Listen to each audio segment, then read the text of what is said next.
It's just recording automatically. It didn't say where. It just says recording, but I didn't hit record. That's fine. Then,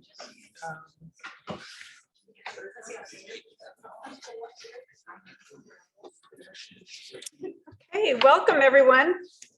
My name is Suzanne Prue and I'm the chairperson of the art department. And it's good to see some familiar faces here in person.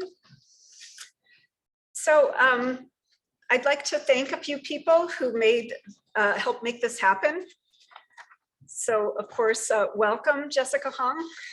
We're so honored to have you here. And I'd like to thank Laura Demensick, the Erie Art Museum director, and for the continuing collaboration with the Erie Art Museum. Welcome and thank you, students, faculty, alumni, and staff. I'd like to thank the VASE committee and especially Karen Ernst, who's head of that committee, for all their work for making this happen. I'd like to thank Amanda Sissom, Edinburgh University campus administrator and associate vice president of alumni engagement. Thank you, Shelley Barron, for designing the beautiful poster, and thank you, Piper Press, for the printing. Thank you, Edinburgh IT staff, for assisting this event, including the live webinar and recording. We have some special guests, and I don't know how many of these people are watching the webinar. So I'd like to thank Dr. Elizabeth Dale Pearson for being here, our Penn West president. Thank you, Provost Scott Miller. Thank you, Integrated Dean Laura Delbrug.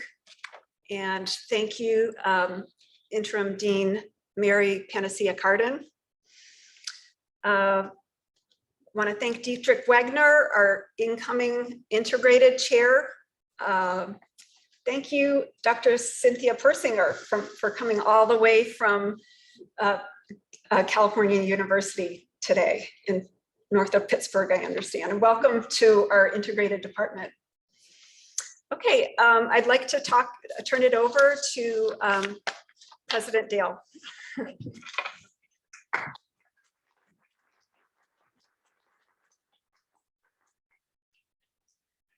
Well, good evening, everyone, and welcome to Edinburgh University.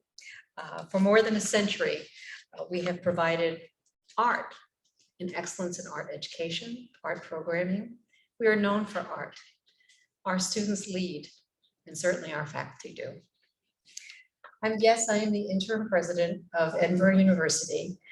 I've been here for about a year and a half, and I've never been more impressed with the mission of a university.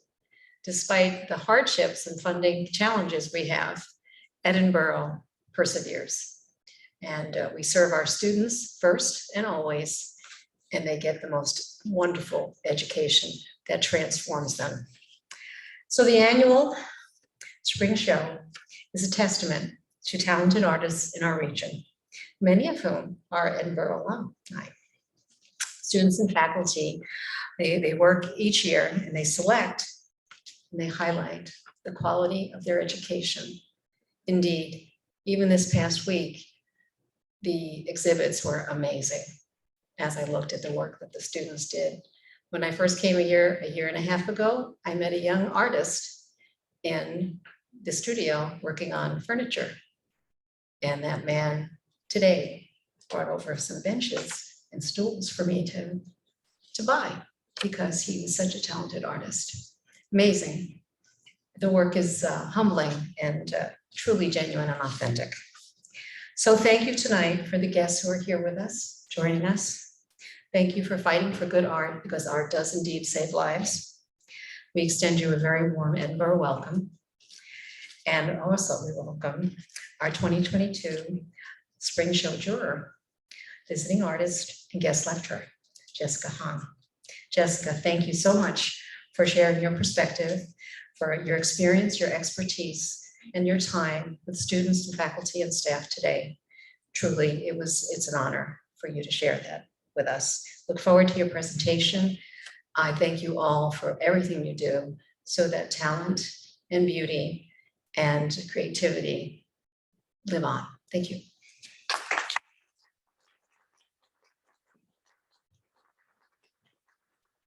Thank you, Dr. Dale. It's really wonderful to have you here tonight and to hear your heartfelt responses to the students' work. So thank you for that. I'm Lisa Austin, and I'm directing the Bruce Gallery, and I'm here just briefly to tell you about VASE, which is the Visiting Artist and Speaker Committee.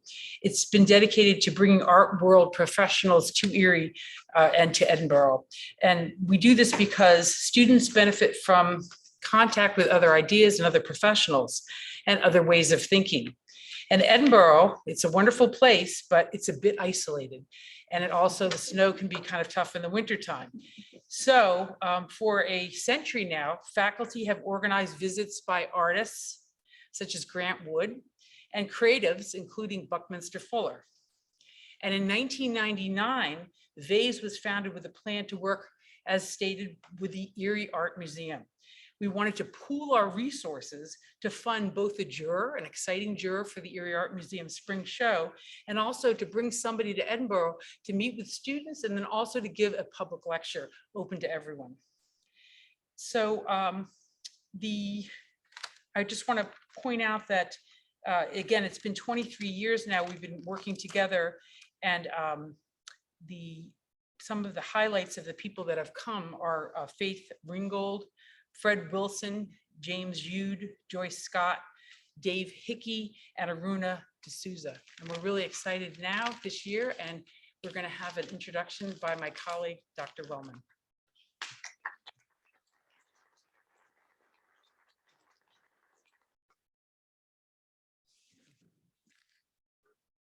So nice to look out at all of you, to see some familiar people returning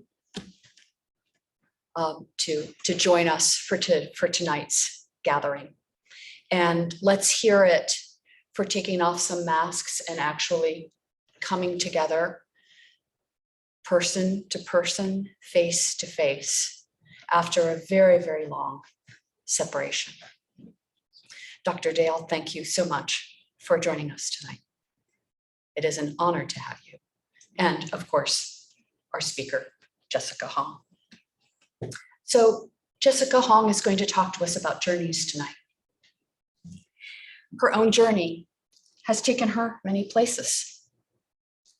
She earned degrees in art history at Barnard College and at the Institute of Fine Arts at NYU. Hong broke new ground in serving as associate curator of global contemporary art at Dartmouth's Hood Museum of Art, the first person to hold this position. She's also lived in Boston, where she held a curatorial position at the ICA, the Institute of Contemporary Art, and in New York, where she worked at the Whitney. In 2021, Hong joined the Toledo Museum of Art as curator of modern and contemporary art. And tonight, of course, she addresses us as the 2022 juror of the Erie Art Museum's annual Spring Show. Hong describes herself as a cultural worker. This title underscores her relentless activism and promotion of social justice in the cultural realm. In her curatorial practice and writings, she has interrogated the mission of museums.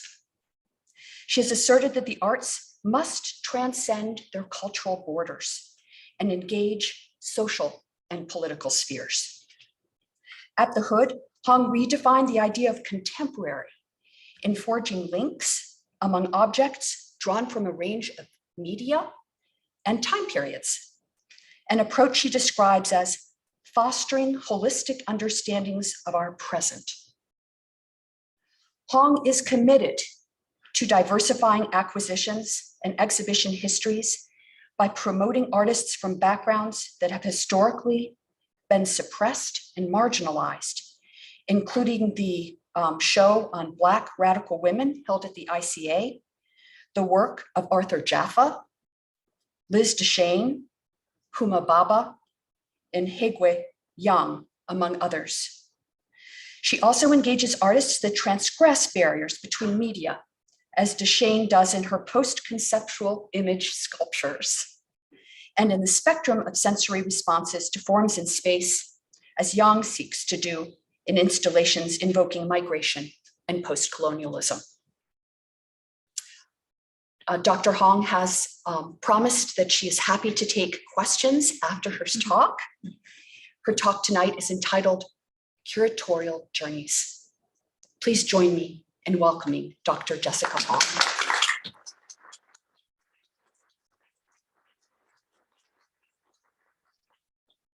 Right. Well, thank you so much for that very generous introduction. I'm going to just start the PowerPoint. Just bear with me as we do a hybrid. Can everybody see that? Okay. The lights down? Yes, yes. Okay. Well, first, I just really want to thank everybody for this warm welcome. This is actually my first visit to the region.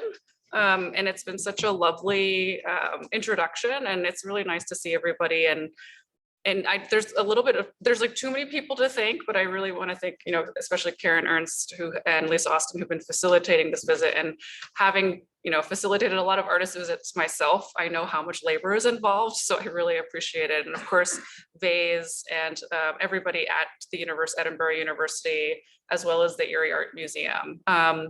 I, just have to say I've been completely blown away by the facilities and the resources that the art department provides to students, and the faculty here is really incredible. And seeing the kind of really beautiful and reciprocal and generative relationship between faculty and students is really palpable. And I mean, having been at other academic art institutions in the past, it seems really unprecedented. So as students, I think that there's, as a student, if thinking back as in my student days, I'm a little bit jealous. But it also seems that the faculty is gaining so much from the students here too. So it really is really beautiful to see. So because I'm in a university setting, I thought I'd actually talk about my own professional trajectory, but kind of demonstrating the winding road and pathway that I took. As one example of many paths that you all could take in the future, and that it takes a lot of time to find your artistic as well as curatorial voice, and that it is an ongoing process. It's not certainly something that I don't feel like I'm still kind of evolving, with each experience and with each project. But to fully understand, how I've come to this point in my career, I'll be discussing some of the conditions that I entered into, the field that kind of helped me move into the direction that I am, that I've kind of come upon today. So I'll speak about some of my key projects that impacted the way that I work and help define and even differentiate my curatorial approach from how I was trained, to provide some insights into what I bring with me to the Toledo Museum of Art. And we will certainly have time for questions and conversation at the end. But in looking at the full breadth of my career, I've noticed that I find myself drawn to institutions and organizations that are undergoing crucial transitions. So my first ever museum experience was at PS1, now known as MoMA PS1, but I was there during the in-between phase, where it was in the process of merging with MoMA, while also transitioning to a new director. Then I went to the Whitney Museum of American Art, at the time that the institution had just decided to move downtown from this is what you're seeing is the older Breuer building. And then at the Sculpture Center in Long Island City, we were about to embark on a major capital campaign to redo the building that you see today. After grad school, I began at the Harvard Art Museums right before they were set to reopen following a 6-year major restructuring and renovation. Then at the ICA Boston, I joined an entirely new curatorial team where we actually, during that time, opened an experimental installation space in East Boston, just across the river from the main original ICA building called the Watershed. And then I became the inaugural associate curator of global contemporary art at Dartmouth's Hood Museum of Art, which is where I was right before my current role. And though there had been intermittent interest in contemporary art at the Hood, most of the curators there were culturally specific, curator of European art, curator of American art. And I was their first curator expressly dedicated to contemporary art. There's something about an institution undergoing change that allows for an openness and experimentation that is not only crucial, but necessary for museums. Of course, that comes with a lot of challenges, but there's also ample opportunity and possibility within these moments of change, and that you can kind of help shape the direction that the institution moves toward. But before I go into my own work, I need to talk about how contemporary curatorial practice was understood when I first started in this field in the 2000s in New York, because it was during this period where I really started to think about how to expand the seemingly established and fixed role of the curator, particularly those who worked in contemporary art, and especially in New York. But in the quote unquote Western context, the accepted origin story of contemporary curatorial practice often starts with this figure, Harold Zeman, who became the director of the Kunsthalle Bern in Switzerland when he was only 28 years old. So his 1969 exhibition, What Live in Your Head When Attitudes Become Form, made him the independent exhibition maker that he's known and celebrated for today. So this exhibition, showed the then burgeoning movements of conceptual art, land art, minimalism, and art de povera, and it included artists that were just gaining attention at the time, like Richard Serra, Lawrence Weiner, Walter de Maria, Mel Bachner, Bruce Nauman. And this groundbreaking exhibition, put these movements, these artists, as well as Zeman himself, at the fore of the artistic and cultural zeitgeist. So, here we have this idea of the singular curator as author, authority, as well as star maker, which subsequently led to this notion of the quote unquote star curator, which were mostly men and white men. Arguably Zeman's immediate successors are these kind of mythical contemporary curatorial figures like Hans-Ulrich Obrist, who is the director of the Serpentine Galleries in London, and Klaus Biesenbach, former director of PS1, MoCA LA, and now the new director of Berlin's Neue National Galeria. And while I'm not to denigrate these curators who really did lead, who were and are very critical figures in the field. It was a very limiting idea for an emerging curator like myself to feel like I had to aspire to this kind of level of curator. And so to be frank, the idea of the star curator still kind of persists by way of social media. But with that said, through social media, though social media can be problematic, what is interesting is the many ecosystems that can exist within these spaces, and that we have some access to them now. But when I was starting out, exposure to new curatorial models beyond this, outside of these figures, were really limited. In high school, when I was about to enter college, I had always thought I'd be involved in community-oriented or policy work, supporting marginal communities. So I found this focus on celebrity exposure and this kind of market-driven mentality really stifling. I also didn't see myself represented in the field at all. All the while there were curators and cultural workers kind of pushing against this model, but they themselves were often pushed to the margins. But as the cultural climate, shifted over the years, and a newer generation of curators, including myself, after years of toiling, finding our way through, in many instances questioning ourselves whether or not we wanted to stay in this field, are finding ourselves in positions of agency and have been trying to break this old insular idea of curatorial practice as singular, and instead to one that is collaborative, transparent, with an interest in mining our histories and shedding light on narratives that have yet to be told in institutional spaces. So while PS1 was my first ever museum experience, Exit Art was my first ever curatorial, as well as first ever arts experience. And Exit Art was a really critical alternative art space that ran from 1982 to 2012. And it was founded by these forward-thinking, innovative artists and life partners, Jeanette Ingerman and Papa Colo. So in the 60s and 70s, if you don't know the history of alternative art spaces, many of them were artist run, started opening up because of the lack of exhibition spaces and exhibiting opportunities for artists in cities like New York, LA, and Chicago. So while commercial galleries existed, the commercial gallery scene that we see today, especially in places like New York, really only started to come about in the 80s. So museums, in the 60s and 70s were really the only kind of main exhibiting spaces for artists, which for artists, particularly those that were radically experimenting and on the cutting edge, were essentially antithetical to institutional spaces at the time, didn't have many exhibiting opportunities. And Exeter was particularly unique because of its dedication to those on the margins, and they were expressly political and explored potent, provocative, as well as relevant and timely ideas, themes, and issues. Their inaugural exhibition in 1982 was A Legal America and explored how artistic practices can have legal consequences, such as Charlotte Moorman, whom Nam June-paik, who was as he's known as the father of video art, would frequently collaborated with, playing cello, being arrested for playing cello in the nude, to Chris Burden having his assistant shoot him in the left arm in his notorious conceptually driven work entitled Shoot in 1971.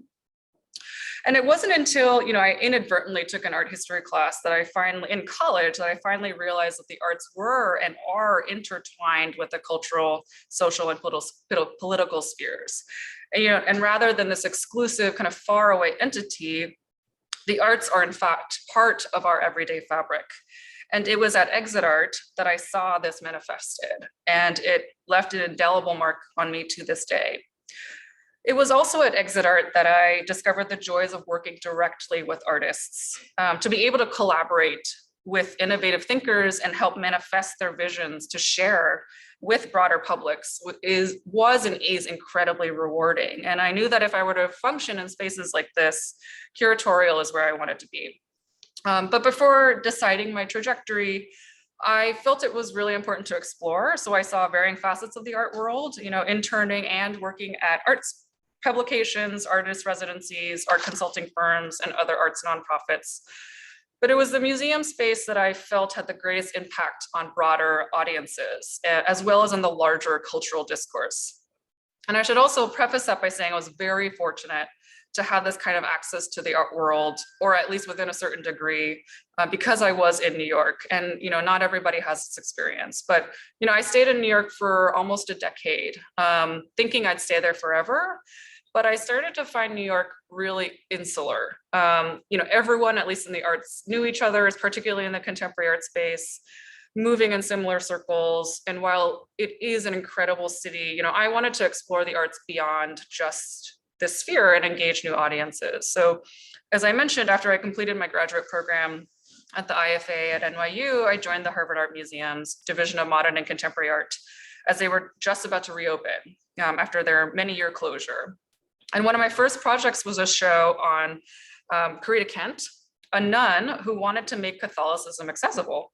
So employed the visual vernacular of popular culture to share her religious and inclusive messaging. And while Kent, also known as Sister Mary Corita, was quite radical for her day, the show was also groundbreaking in that it situated Kent within the pop art movement, having her in dialogue with artists such as Andy Warhol, Roy Lichtenstein, Robert Indiana, among others, as Kent actually kept apprised and was aligned with pop art happenings. And the show argued that she was just as innovative as these pop icons. So this experience working on the show made me see the possibilities of an exhibition having tangible effects on the so-called canon, quote unquote, and that it can be expanded through curatorial work. This is another installation view here, but another significant project at Harvard was my work with Indigenous Australian curator Stephen Gilchrist, the guest curator of Every Win. It was the first show in over 25 years in the United States that prominently featured contemporary Indigenous Australian art. And it was framed around this concept of the every win, which is this Indigenous understanding that our past is understood to be part of our cyclical and circular order. So that the past, is very much in the present as well as in the future. And the show included, historical objects to be in dialogue with present day works. So this exhibition, concretized in me, not everything has to be understood in this linear temporal trajectory, that we don't have to follow this strict chronology, this kind of enlightenment ideal of progress, and instead share different ways of knowing, Indigenous knowings and knowledges. And we need to nuance, our rigid understandings of temporality and how that's presented within the museum. So I then joined the curatorial team at the ICA Boston, a very small but mighty team. And one of the first shows I worked on was Liz Deschene's mid-career survey, whose photography-based works explore the relationship between the mechanics of seeing, image-making processes, and modes of display. And this was the artist's first full-scale museum exhibition, as well as corresponding publication. And I vividly remember on the first day of installation with Liz, I walked up with her to the galleries and, the works were unpacked, ready to be installed.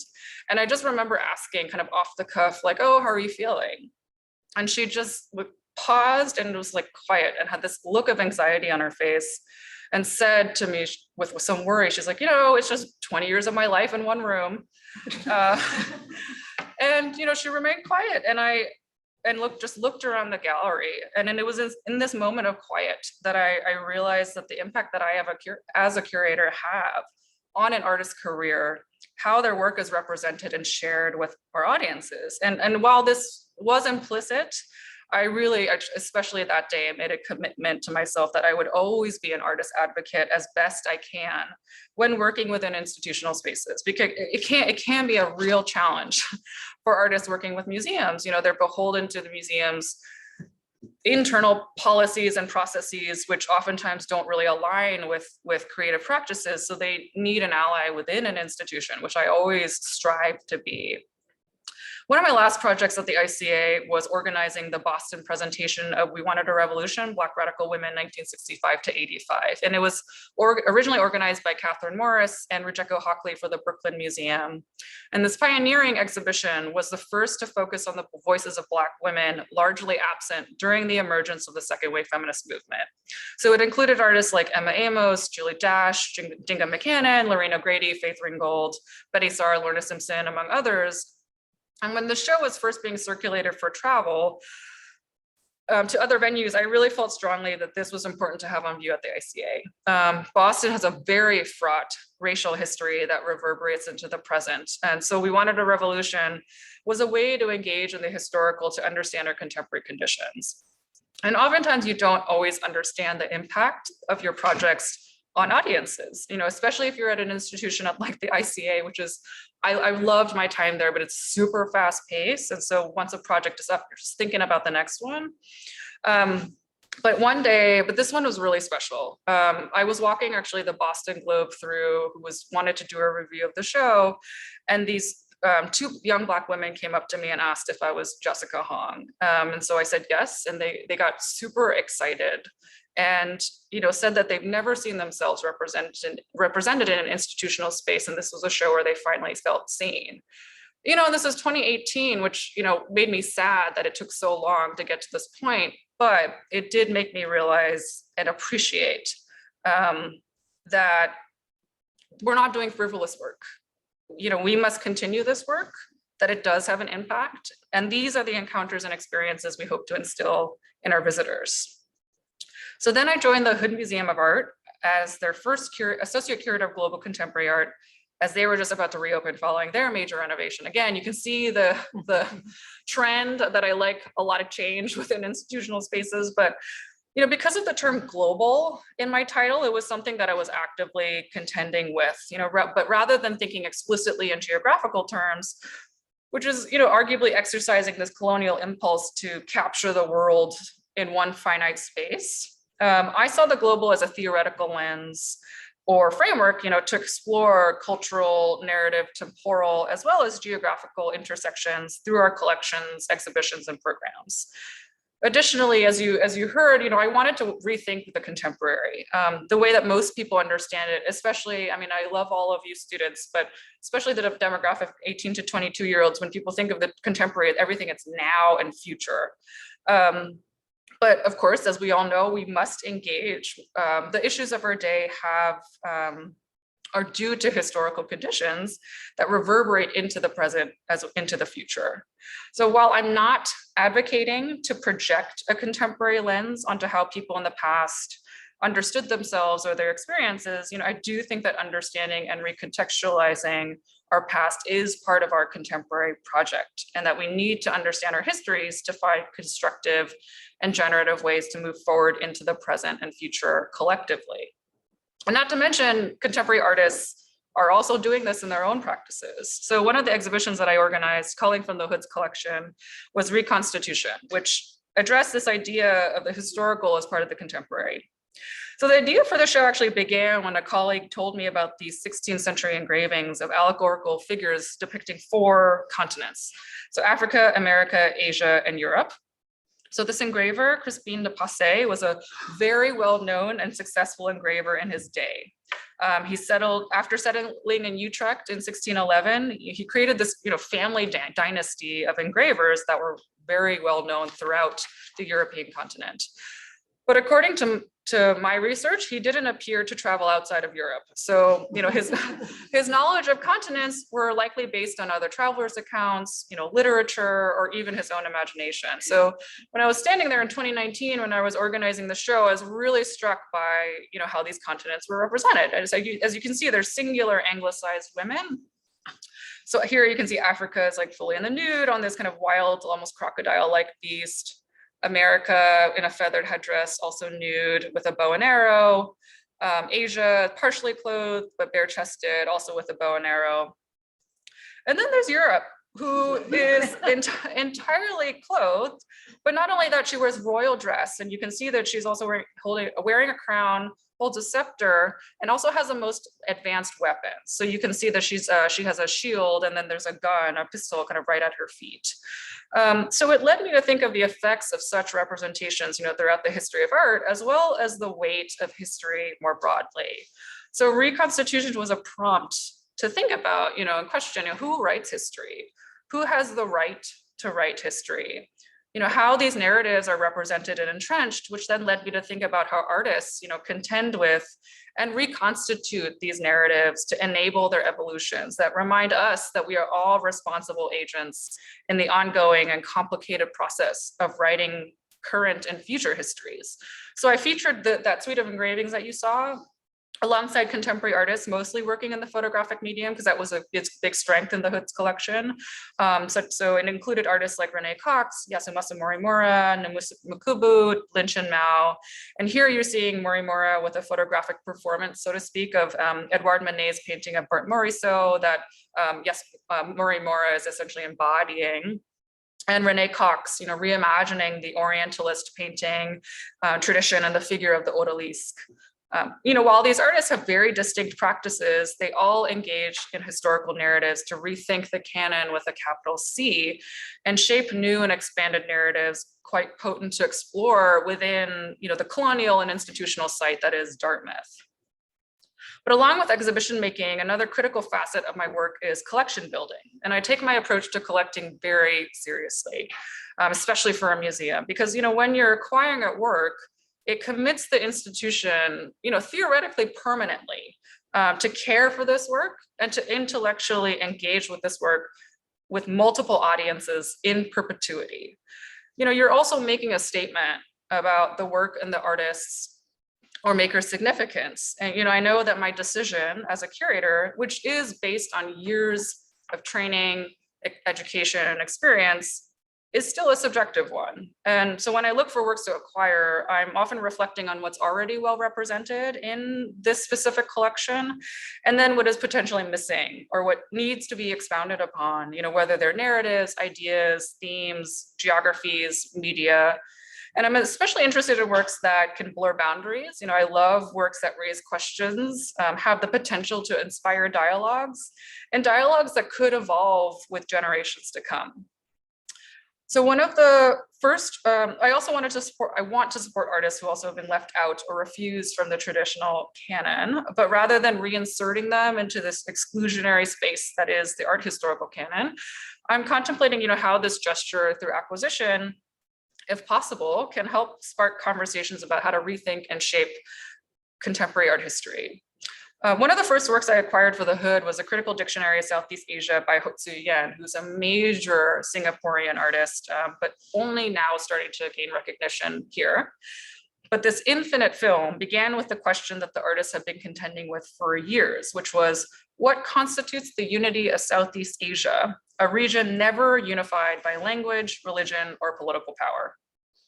And this was a question that I found really compelling within the context of a quote unquote encyclopedic institution whose galleries are often organized by these distinct geographies, like a gallery for Southeast Asia, cutting up the world, within their gallery spaces, which is a colonial practice that the artist is referring to with this work. It's because the Southeast Asia as a concept actually originated from World War II as a way for Allied forces to easily refer to this broader mass, over there. And it's obviously still used today. I mean, if you think about Southeast Asia, like it's only South and East depending on your orientation. It also fails to capture the area's multiplicity. And so, through an extensive research collection of data and information, Ho proposed a dictionary of 26 terms and then created this algorithmic platform to cull all of this audiovisual materials that he collects and that he then manually tags. And that process itself is a really interesting creative endeavor. And then they're fed into this algorithm that then endlessly composes new combinations of materials related to each of the terms. So the algorithm manifests into a filmic installation, and it exhibits this range of imagery and sounds from this database that he actually continually adds to. So there's a lot to unpack here, particularly for students and in an academic setting, colonial narratives and histories, collective identity, mythology, storytelling. And the hood, thinking also in terms of materiality, the hood has a very small time-based media collection. And because the museum is so physically object focused, this work was really fascinating because the artist actually considers the work as the algorithm. So it's not the filmic installation. And so it makes us shift our understanding of materiality. Also for the hood, the hood has a very strong photography collection, but they're mostly documentary photography of examples of photojournalism from the early to mid 20th century, by heavy hitters like Edward Weston and Robert Frank and the like. So along with diversifying the collection, I was also interested in artists who were critically exploring this medium and the history of photography itself. So Latoya Ruby Frazier is best known for this series, The Notion of Family. It documents the intimate lives of the artist and her family in her hometown of Braddock, Pennsylvania, which is just outside of Pittsburgh, which is very close to us here. But the overall series explores the legacies of racism and economic decline in America's small towns through the lens of Braddock, once a bustling steel town near Pittsburgh, but then, these regional narratives are often dominated by stories of figures like Andrew Carnegie and these glorious, industrialists, largely ignoring Black families and working classes who were the backbone of the regional industry boom. And so this series is akin to a family album, but Frazier is interested in not only what is included, but what is left out of these albums. So here she updates it to include what has been omitted from American history through this incredibly raw personal narrative. But there's over 100 images from this series, but I chose this particular image because it's actually quite unique from the rest of this series. It's one of the very few images where all three women, the artist in the middle, her mother on the right-hand side, and her grandmother on the left, are all together and present, and they're all connected, physically as well as energetically. They're all directly looking into the camera, with this kind of confidence and even defiance. But Frazier is in direct dialogue too with these 20th century documentary photographers. She actually references Gordon Parks as a major inspiration. And she also helps expand this tradition, addressing the perpetually relevant themes at the intersections of industrialism, inequity of resources, environmental justice, as well as family and communal histories. So now this brings me to the Toledo Museum of Art. So I was really thrilled to join Toledo at this critical time in the museum's history, with new leadership, new vision, and a new curatorial team. My first project was actually to reinstall Gallery 1, which is it's not the most creative of names because it's one of the first galleries that you visit upon entering the museum. But because it's also one of the first galleries you enter, I wanted to signal some of the narratives that we want to amplify across the museum. So it features a wide range of artists that all expand the media and ideas that they're utilizing and engaging with. So Warhol in dialogue with Mary Savande. I know this is a really hard image to see, but Kehinde Wiley, MacArthur Binion, Fred Wilson. There is a Joyce Scott that is sadly out. I wasn't able to capture on my iPhone. But the one thing I was thinking, one of the many things I was thinking about is actually how the works are textually presented. You know, when people see any publicly oriented text in a museum, especially a museum of our scale, it's often authorless, making it look like we're this nameless, faceless, anonymous institution that bestows, you know, knowledge upon unsuspecting visitors, which is not a very welcoming feeling.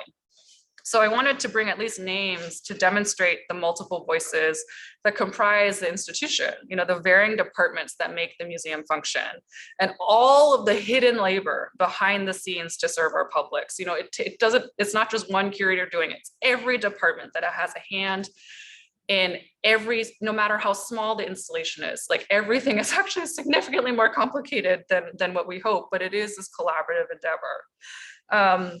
So I featured staff responses to each of the works on view, but rather than an art historical text, these are personal responses from each person's distinct vantage point, you know, reminding viewers that, you know, we are people too, with subjective thoughts, you know, opinions, feelings, and experiences, but that we are also resources for our publics. But my first ever exhibition with the TMA was Stan Douglas's critically acclaimed film Doppelganger, which was commissioned for the 2019 Venice Biennial. And you may have heard some great press about his upcoming Canadian pavilion for this year's Venice Biennial, which we're really excited about. But I first saw this work when it premiered in the 2019 Venice Biennale. And then I watched it again in 2021, and I actually felt it had even more relevance today. But to quickly summarize the film, it centers around an astronaut named Alice, who embarks on a solitary mission to space. And then Alice's ship kind of unexpectedly turns around, and she presumes she's returned to Earth, but through some complex quantum mechanics, she has instead arrived at the exact reverse of her true home. So in one version, you know, Alice is welcomed back and taken care of and received as this earthly citizen. But then another, she's received, you know, she's kind of looked at as this potential hostile threat. And the work comprises two translucent screens. So this is a quick, actually this was a snapshot sadly on my phone, so it's not the best image, but it can be viewed from either side as these parallel narratives unfold simultaneously. So at the time that Douglas made this film, there were ample and harrowing news stories of migrant crises around the globe, and, you know, the hostile, if not violent, reactions against these quote unquote aliens, you know, coupled with the rise of extreme nationalism. So that was certainly on his mind when making this film. So you see the differing reactions to Alice's twofold return, alluding to the heightened debates around citizenship and homelands. But there's a lot else woven throughout the film, like with much of Douglas's work, you know, intentionally ambiguous, but potent with meaning. You actually have to experience it several times, you know, really listen carefully, because there's so much, even in just the brief exchanges between the characters, that you may miss the first time around, but when you rewatch, something new is revealed to you.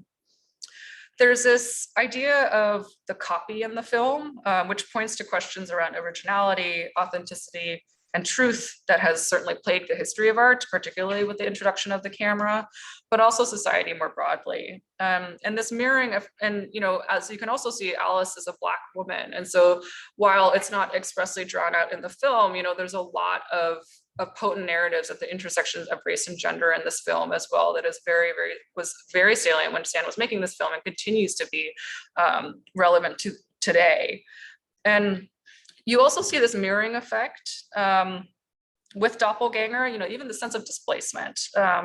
And that, especially when I was watching it in 2021, really echoed many people's experiences during this pandemic. Of course, the pandemic has revealed the inequities of access, but for those who have the privilege to stay at home and have access to the internet, you know, we're constantly observing our own visages, you know, and conducting our lives through the screen. And this acting as a mirror essentially to our physical lives that kind of blur the lines of what reality is and what it means to us. But the other thing that was really powerful for me was this idea of return in the film. You know, when we thought we were returning to quote unquote normal, at least the first time around, we didn't know what the new normal, you know, we were entering into.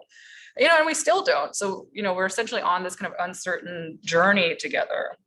And moreover, when Alice returns from her mission and enters essentially a different realm, you know, one suggestion could be that that we exist among infinite and parallel universes, alluding to further and expansive cosmological and quantum entanglements, if we look for it.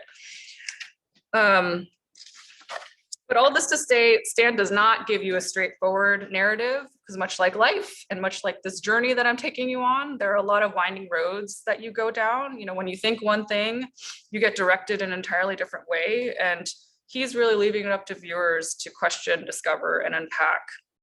And I really do think that great art creates openings and portals to see new possibilities. It can also help us better understand the world around us. This work, especially for me, makes us reflect on our relationships with one another, trying to find our place in this world, striving to find our truths, whether it's in search of distant galaxies or an understanding of home and homeland. No matter the distance, though each of us are distinct, this work reminds us that we are all entangled and interconnected.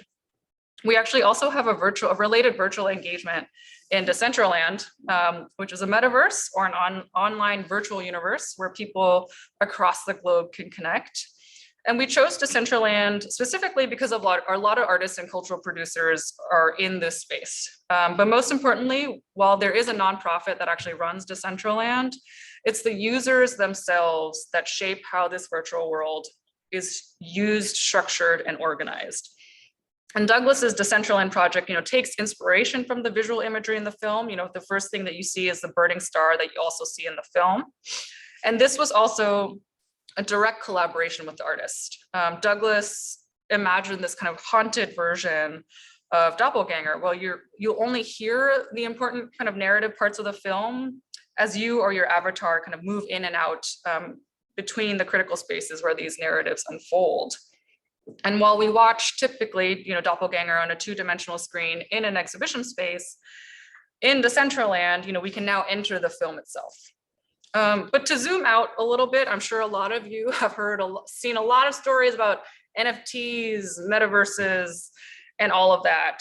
It's getting a lot of press, a lot of mixed press, but I actually do feel it's really important to engage in these spaces and these conversations. We've seen what happens when we leave private companies to their own devices.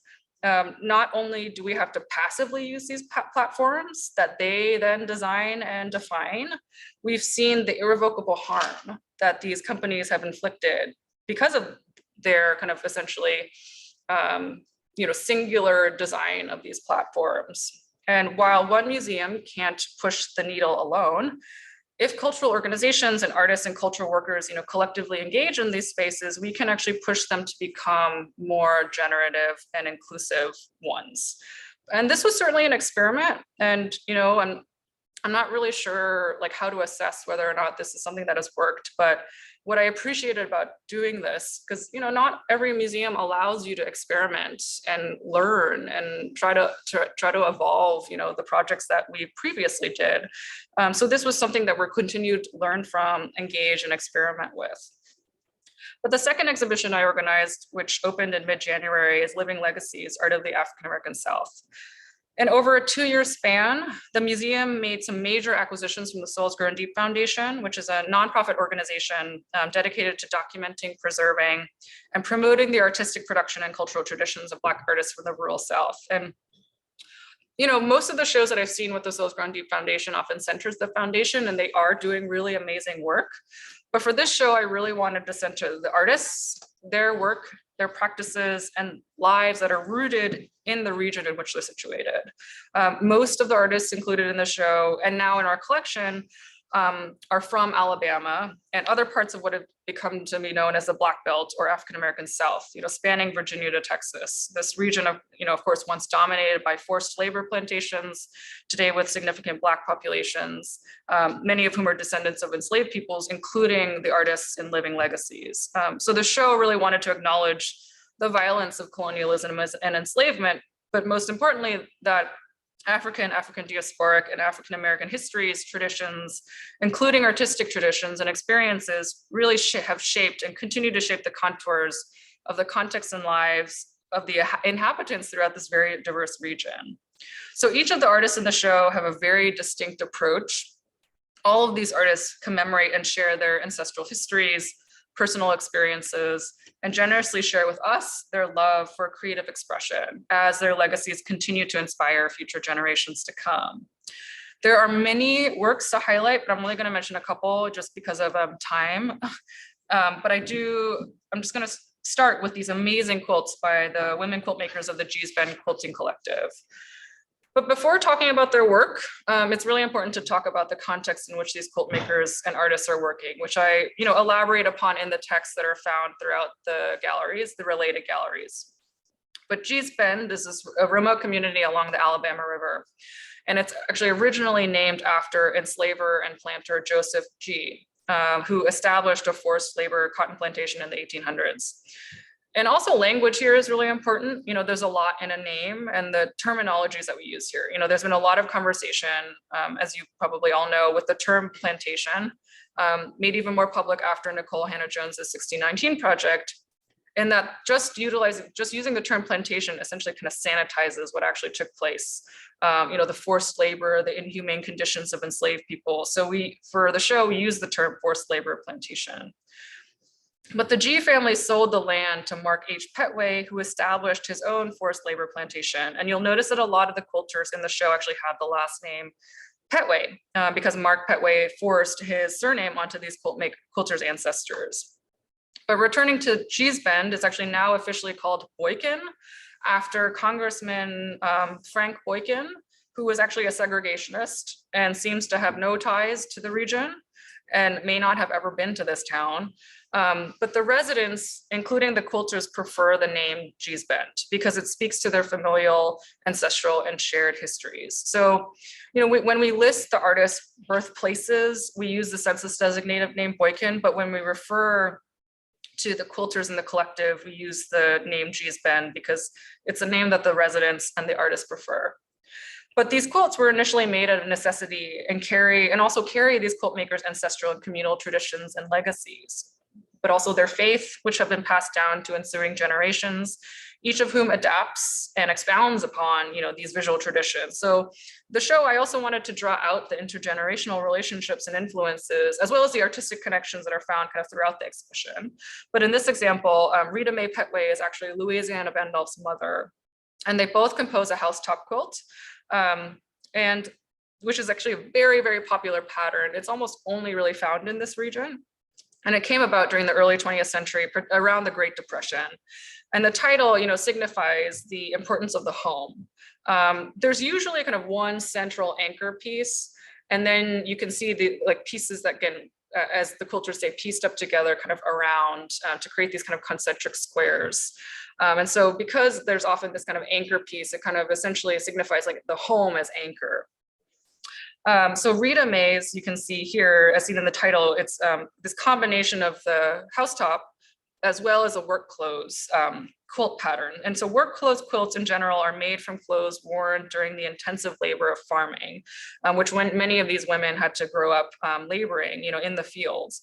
And these are the denim pants that would have been worn and labored in, kind of showing the former and continued lives of these materials. And of course, with imposed societal exclusion and oppression of Black women, based especially in the rural South, with scant access to economic mobility, as scholar Bridget Cooks contends, these quilts show the connected value of these quilts as evidence of these women's lives. And Louisiana actually learned to quilt from her mother.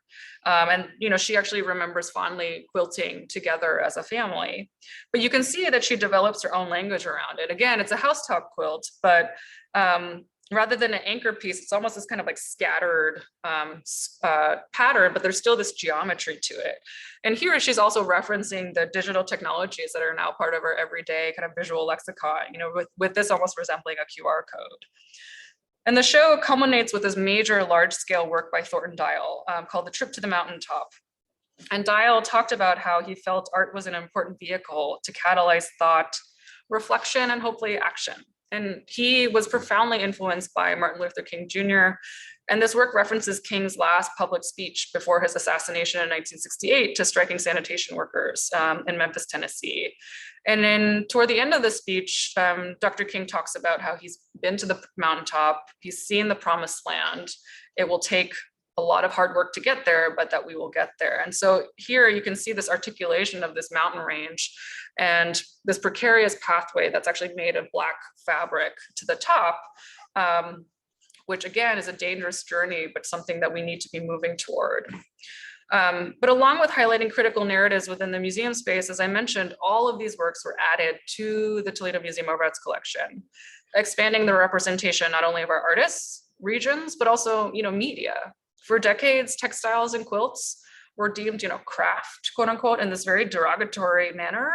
But the show and this acquisition, demonstrates the expansiveness of artistic practice. And while this exhibition is a temporary celebration of this major acquisition, we as a museum are going to integrate these work into our collection display to tell a truer narrative of American art and art history more broadly. And I will say, just to kind of close, as we're kind of closing here, one of the many reasons why I was excited to join the Toledo Museum of Art is because we're actually embarking on a major reinstallation of all of our collection galleries. So many museums have done reinstallations of their collections in the past, but I think that, we've actually been doing a lot of visits to institutions who have done these institutional kind of reinstallations, but they still seem to keep these like old structures of keeping to specific geographies or specific temporalities. And this, for example, like this is a gallery for all European art and all Asian art, and it's still very segmented and siloed, but we have an opportunity to rethink that entirely. Rethink that approach to our collection. And, again, we're just embarking on the research now, so you'll all have to stay tuned, but I hope you can visit us in a few years' time when it ultimately is reinstalled. But, going through this abbreviated history of my curatorial trajectory, I hope gives you a sense of who I am as a curator, the approach I bring to the work that I do. So thank you very much for going on this journey with me, and I'm happy to answer, any questions that you may have.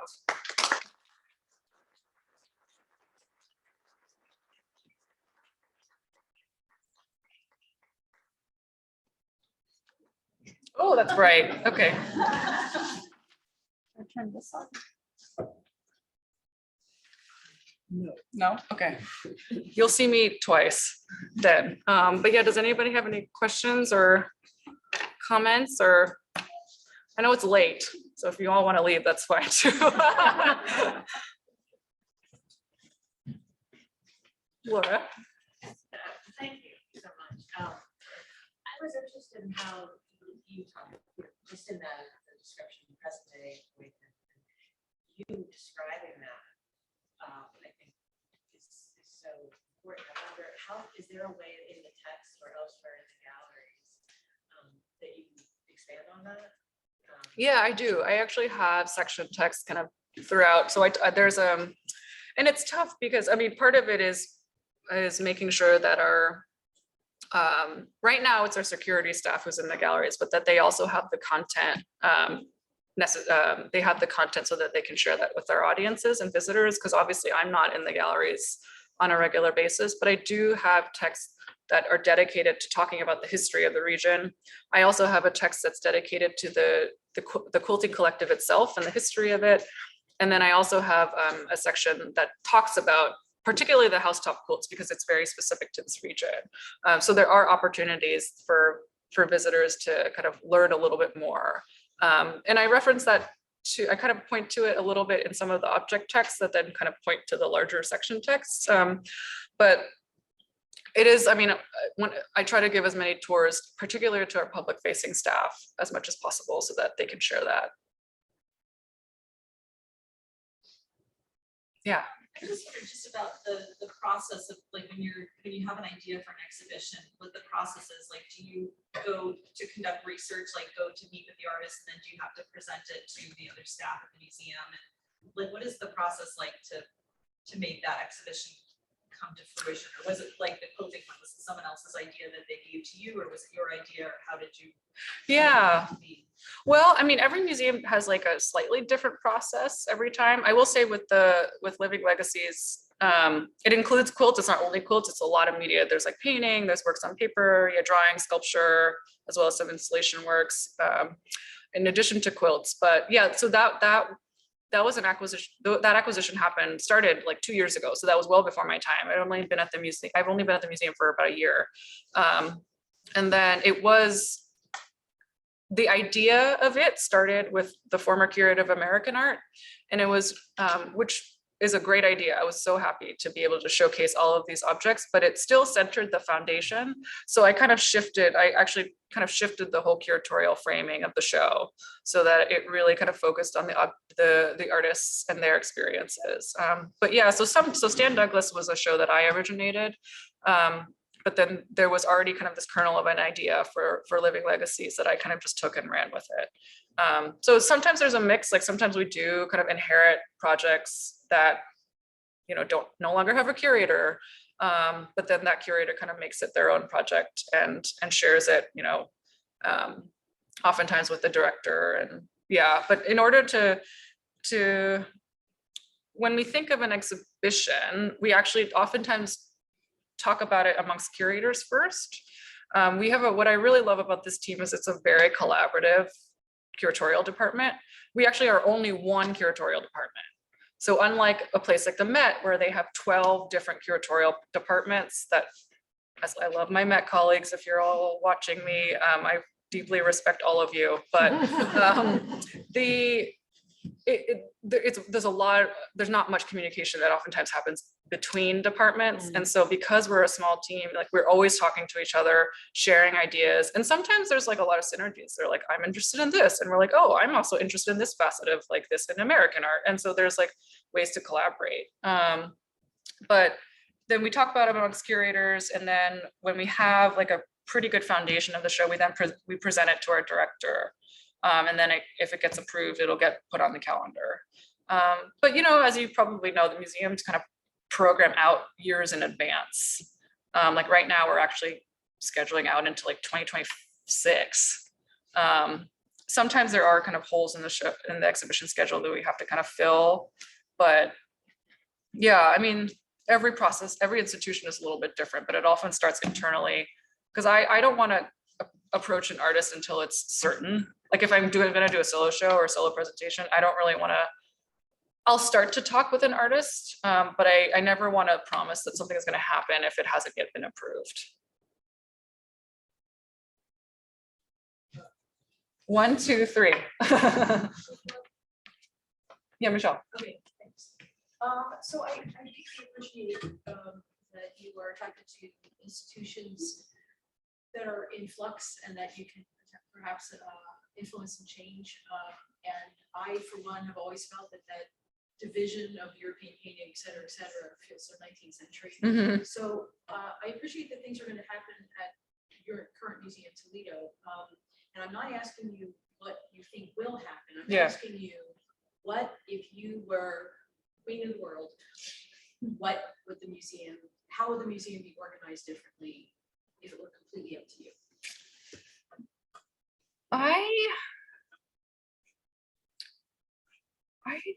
That's a hard question. Okay.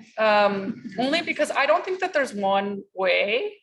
I think that there's a lot of really interesting possibilities. I think that the one thing that I would like to see more of is just generally more integration.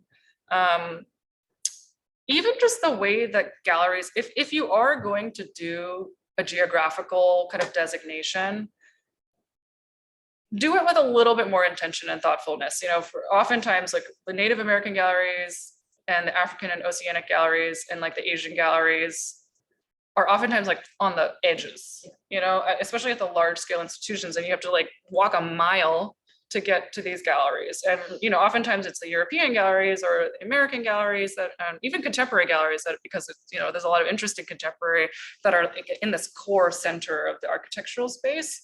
And then you really have to go out of your way to visit kind of these other galleries. So just maybe even just rethinking kind of the orientation of some of these galleries, like that. What I so appreciate about our new curator of European art, I've never heard a curator of European art say this like out loud, in which, you know, he was like, as much as I have to be a steward of the European collection, I really think that we have to rethink the scale and the space of the European galleries. And I was like, what? I've never heard anyone say that before. And so things are shifting. It takes a lot of time, which is why for the reinstallation project, it's like 5 years seems like a long time, but part of that, in addition to the research, really diving into our collection, is also like doing a lot of community assessments. Like part of it is like getting feedback and seeing how people have been, like what people think about the current spaces, what people have, like where people are with our collection, how it's displayed, and kind of getting a kind of a litmus perhaps as best we possibly can, especially for a lot of curators. Like, for example, I'm really new to the Toledo community, and while it's been very busy, I've been very busy, but I really do want to try to carve out time to really understand, who is in our community, because I want to make sure that all the programming that we do have a kind of relevance.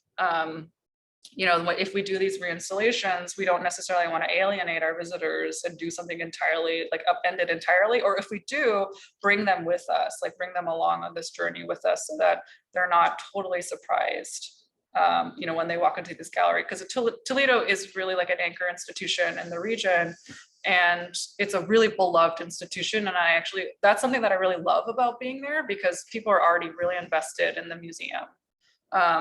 But because of that, they trust us, and we want to make sure that we're continuing to foster that trust. So I actually would never want to be queen of the world, because I don't want to impose my view on anybody.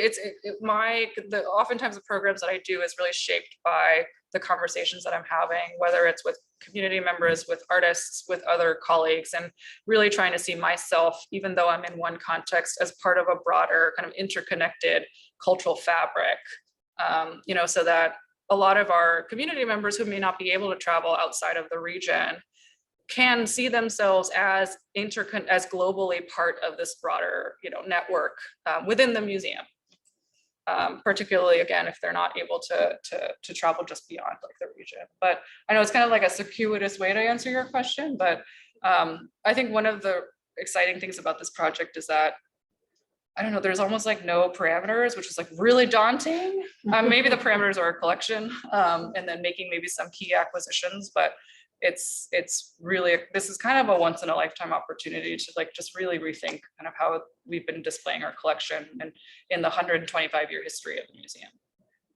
Yeah. Actually, I was just wondering about, now that you're in Toledo. Yeah. I was wondering, are there interesting advantages having this view of the art world from Toledo? Yeah. Well, part of it is it was like eye-opening for me as someone who's been so rooted in the Northeast, like East Coast, especially in coastal cities, that I always knew that there was happenings obviously beyond, but to really see the incredible rich kind of happenings in this broader region was really eye-opening.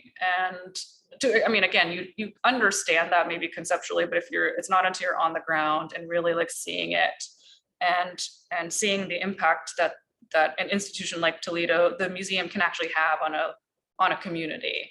New York and Boston, there's just so many institutions that sometimes you kind of take for granted. You just like, especially in New York, they're like, you have all these museums that you can choose from, and you don't really know who your community is, because it's also, there's so many tourists. And but here you can actually see the direct impact that you have on a community, and that's really sometimes kind of frightening, that there is this kind of like incredible impact that you can have, because it is a responsibility, but it's also kind of incredible at the same time.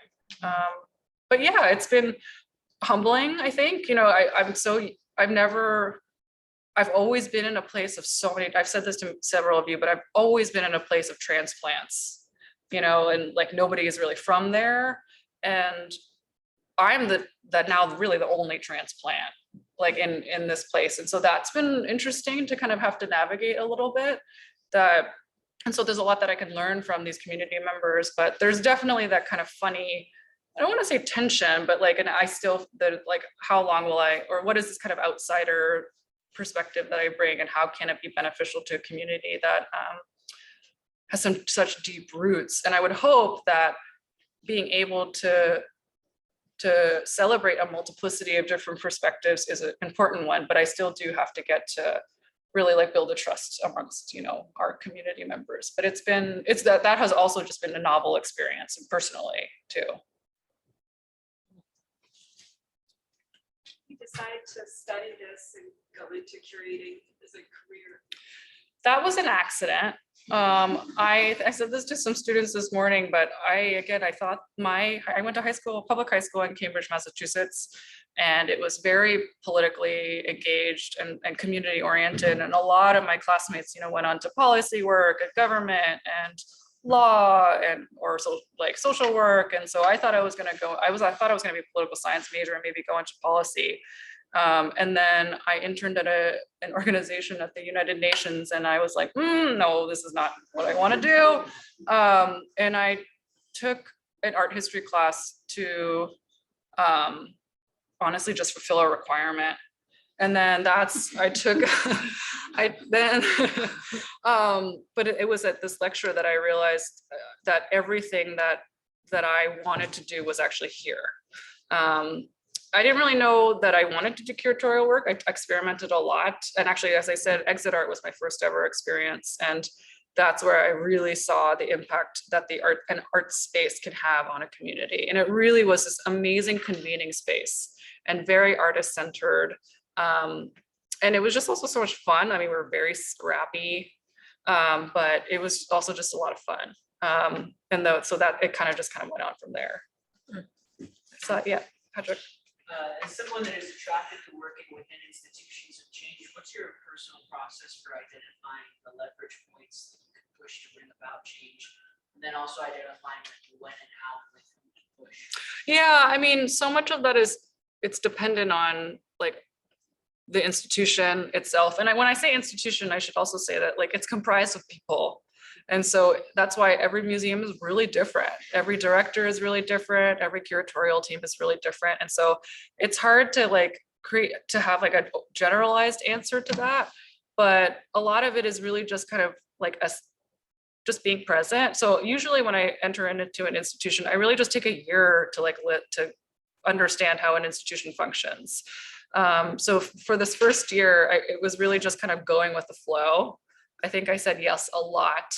I said yes a little too much, which is why I'm trying to find now in the midst of trying to find a balance.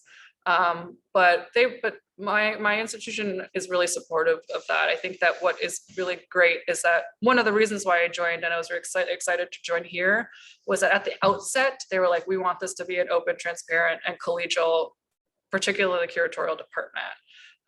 And in comparison to a lot of my other institutions, this is the most collegial environment that I've ever been in. And there is a lot of opportunity to kind of be like, oh, I don't know if this is the right thing for us to do. And then, you know, we do get listened to. But a lot of it is just kind of like learning and being on the ground and, you know, getting to know your colleagues who are also all very different with very different backgrounds and experiences and so much of that. But it is really important just to kind of recognize and acknowledge that.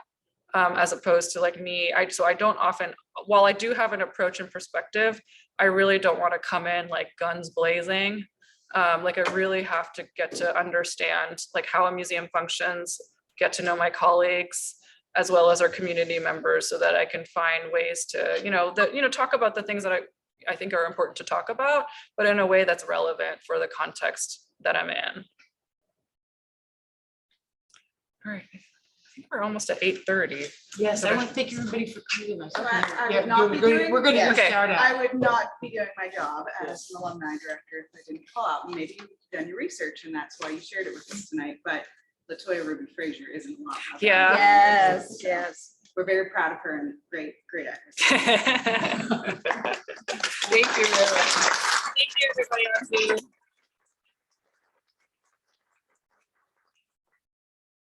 All right. Lisa and I will- I don't know if people know that there's a reception for an art show